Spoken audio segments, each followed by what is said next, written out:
I think we can all agree to an extent that accessibility is good. If it's possible to make a game available to a wider audience, then there's nothing wrong with that, right? Video games went from being a niche hobby to something that rakes in billions of dollars every year. However, as something gets exposed to a wider audience, there will always be people who pose the argument that they don't make them like they used to. A question can be raised. Can a game become too accessible? Does accessibility ruin a game for others? No, I don't think so. It's worth noting at the top that video games have gotten easier over time with accessible difficulty settings, in part because it's a much more crowded market these days. In the 80s and 90s, with how expensive things were, you would basically maybe get 1 or 2 games per year, and that was it. So the difficulty level padded the game time and made you feel like you got more out of it. Unless, you rented the game from Blockbuster and slam dunked the cartridge back into the return slot. Ah, the good old days. But that difficulty did keep a lot of people from engaging with video games. Over time, we've seen developers get more experimental and have more freedom, and people have discovered that video games can be another medium to tell a story. Heck, I like to tell my mom that I curl up with a good game like she does a good book. As games have crept into everyday conversation, with some of the bigger franchises getting flashy TV or movie adaptations that pique the curiosity of non-gamers, they've become more accessible to people. Originally, this video was just going to be me talking about the merits of first-person versus third-person in the Resident Evil franchise, which, by the way, we are going to go into.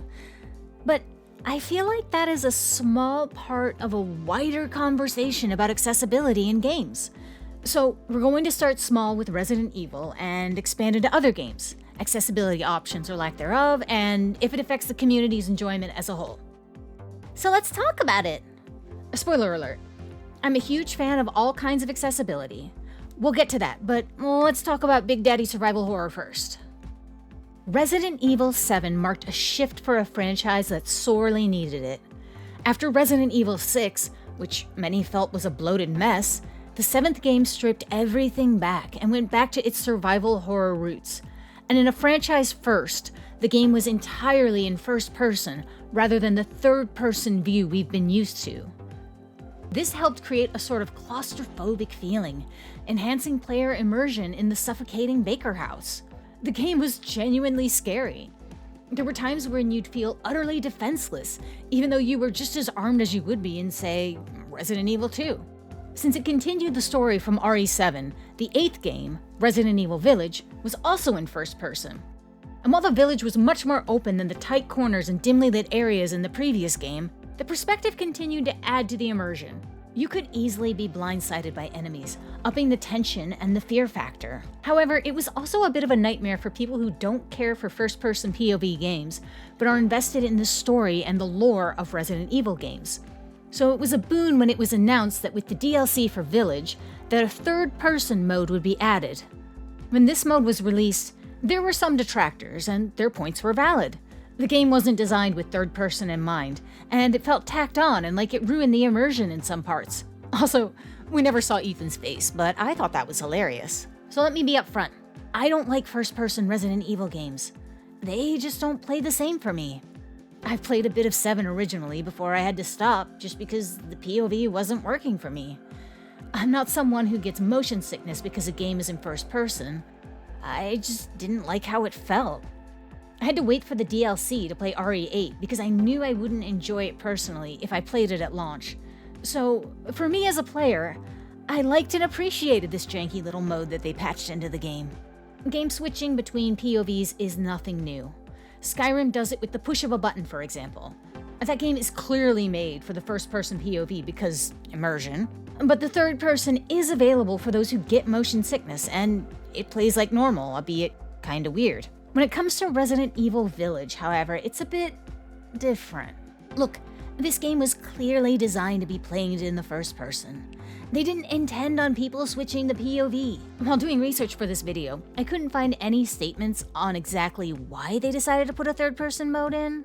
But I wouldn't put it past Capcom to have said, do this, to see if they could sell more copies, which, worked for me since I gave them my money. Both ways of playing are valid.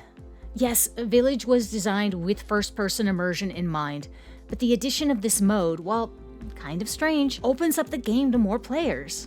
And I think that's a good thing. I wish I could see the numbers or find a clear statement on how much effort it took in terms of manpower and resources to make this a reality. It's been stated that you can switch between first-person and third-person mode for Resident Evil 9 with ease. As of this recording, we're about a month away from the game's release, so we'll see how that actually works out. But that's something interesting to consider. If you're having difficulty with the game in one perspective, will switching to another help you out? Regardless, I'm a huge fan of this option. It allows players to play the game the way they want to, thus reaching a wider audience. And it also encourages players to try new things. I could see people doing first-person playthroughs and then doing New Game Plus in third-person, and honestly, that rules. This raises another question though, and it's the one I posed at the beginning. Can accessibility go too far and make a game too easy, thus ruining the game? I mean, no. But there's nuance here. There are two types of accessibility that I see most often in video games. At least, in my opinion. The first one is accessibility in terms of allowing someone to be able to physically play the game. This is like games that have colorblind mode, high contrast modes, or allow you to shift perspectives. One of my good friends gets motion sickness from first-person POV games, for example. She literally cannot play them, and yes, she has tried all the tricks. She has taken all of the Dramamine. All of them. There are some games that she will never be able to experience because they do not offer alternatives, but she loves the environmental storytelling that games like Resident Evil have and would, in theory, love to experience them for herself. The second type I see is skill-based. We could lump basic difficulty settings in here, but I feel like it goes beyond that. Cult of the Lamb is a good example of this that we'll touch on later, but we also see it in Resident Evil 5 and 6, where they allow the QTEs to be auto-completed in most parts. An argument can be made to get good. However, I'd argue that games are more fun when they can be shared with one another. The more people that can play the way they want to play, the better. And for the record, with this conversation, we're not talking about PvP-centered games like Marvel Rivals or Valorant or whatever. Anything beyond the basic, be able to turn off motion blur and flashing lights, etc., risk messing with the balance of the game's ecosystem. Some of those games do a good job of matchmaking people with those at their skill level, but other times it's like, whoa, time to learn how to swim, little bunny!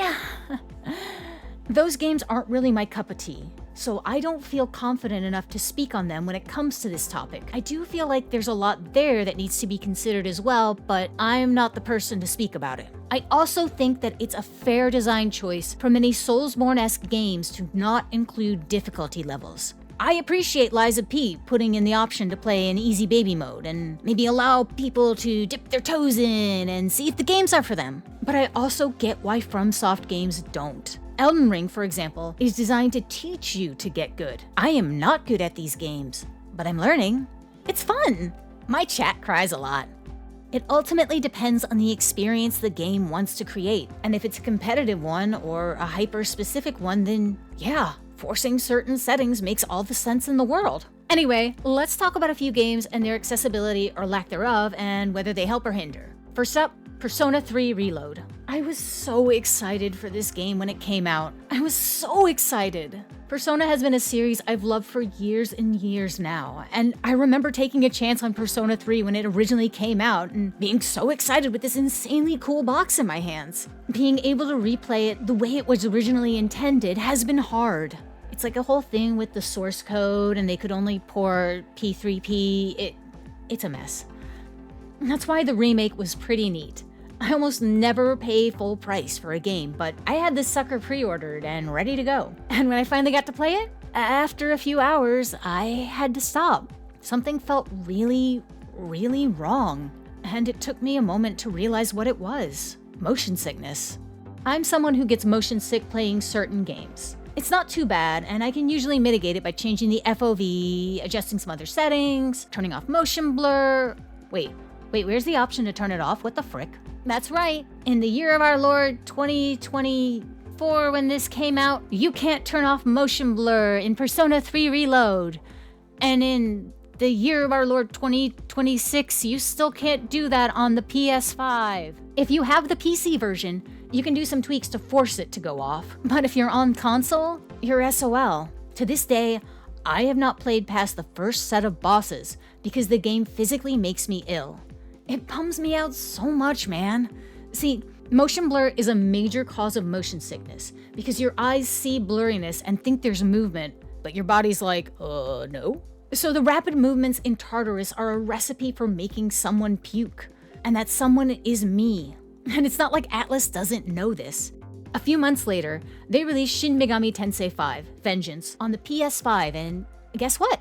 You can turn off motion blur in it.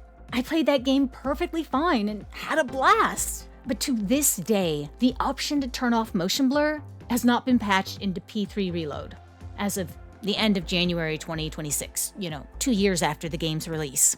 So thinking on that, I approached my friends asking them if they could think of, similar games with these instances.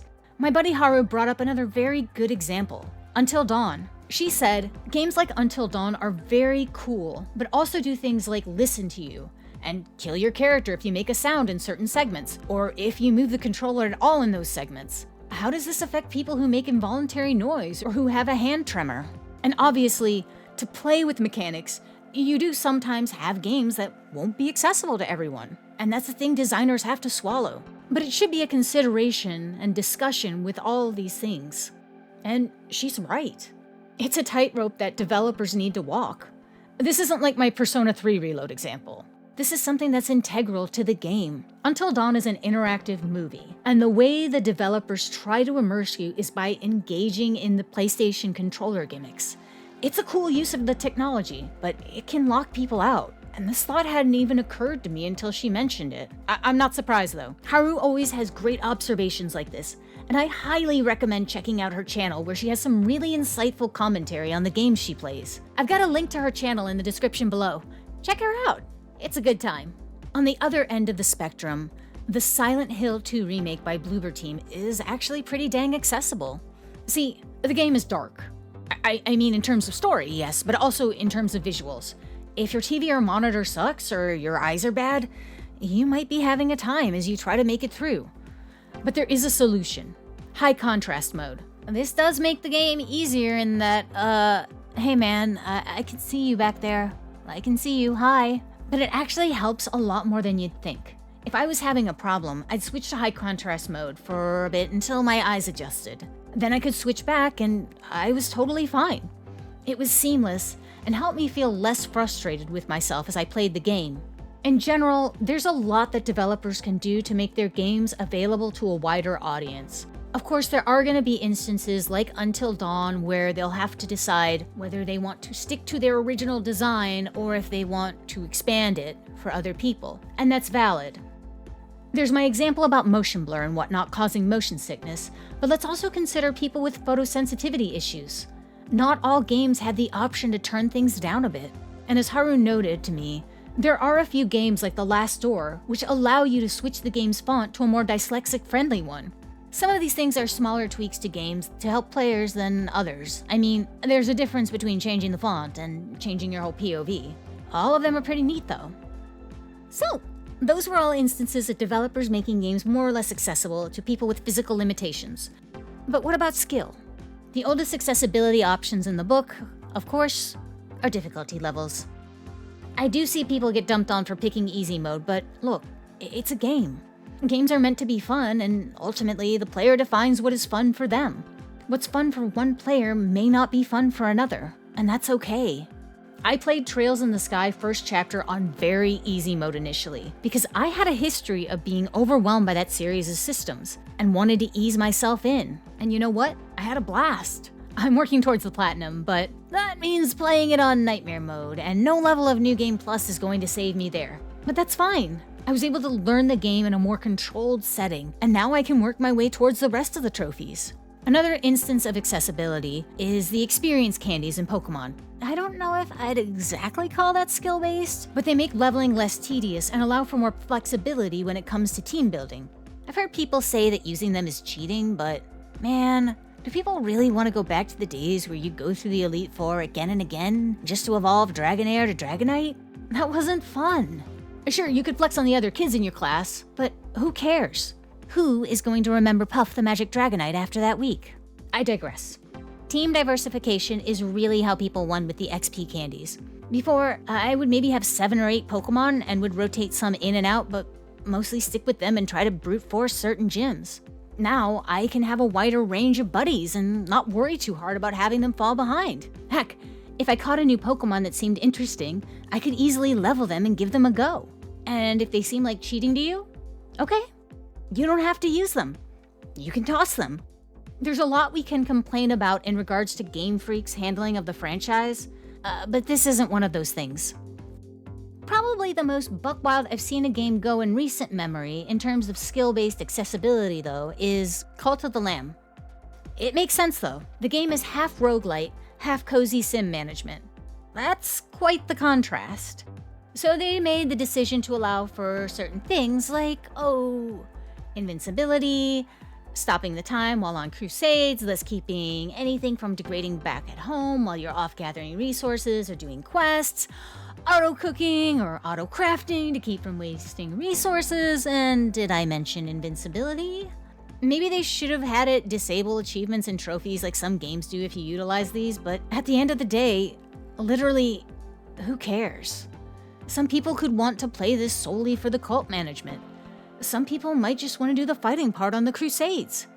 There's valid arguments either way, but what's unmistakable is the fact that this game is now way more easy for so many people to pick up because they put these options in. If you haven't noticed, in general, I think making games more accessible for people is a good thing. I don't think they ruin games for others, but I do think there's ways to balance it out so it doesn't cheapen it for higher level players, you know? One would be disabling achievements or trophies if players enable certain settings for a save slot. I know that Skyrim will disable trophies on the PS5 if you do a modded run, and it warns you about that well in advance. And, that's fair. If I'm getting some assistance, I'm not really earning that trophy reward. Granted, it's an arbitrary reward implemented by developers, and they could have just gone the Toby Fox route and made them super easy, but you get what I'm saying. I will say that as someone who prefers a more casual time playing through games, but also gets the trophy hunting itch, Resident Evil 7 did ultimately give me the best of both worlds. I was able to ease into it with easy mode, which was challenging enough for me as I acclimated to the perspective.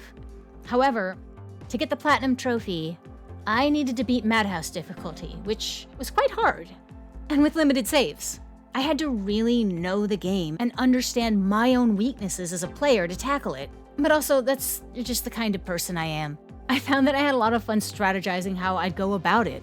The game was accessible to me while also locking its achievements behind greater difficulties, encouraging me to learn. It did help that I never felt like the game was wasting my time, even when I failed. Unlike certain other Resident Evil games that won't be mentioned.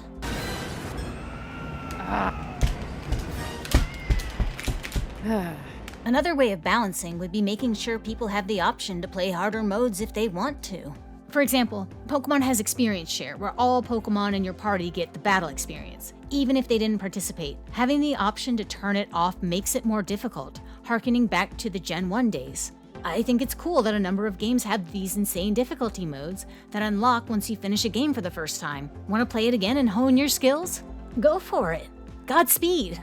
But I think in general, what's needed is for understanding on both sides of the spectrum. I completely understand why people love games like Bloodborne and Elden Ring. They're rich worlds that draw you in and have this great fluid gameplay, but they're also hard as heck, which is what the devs intended.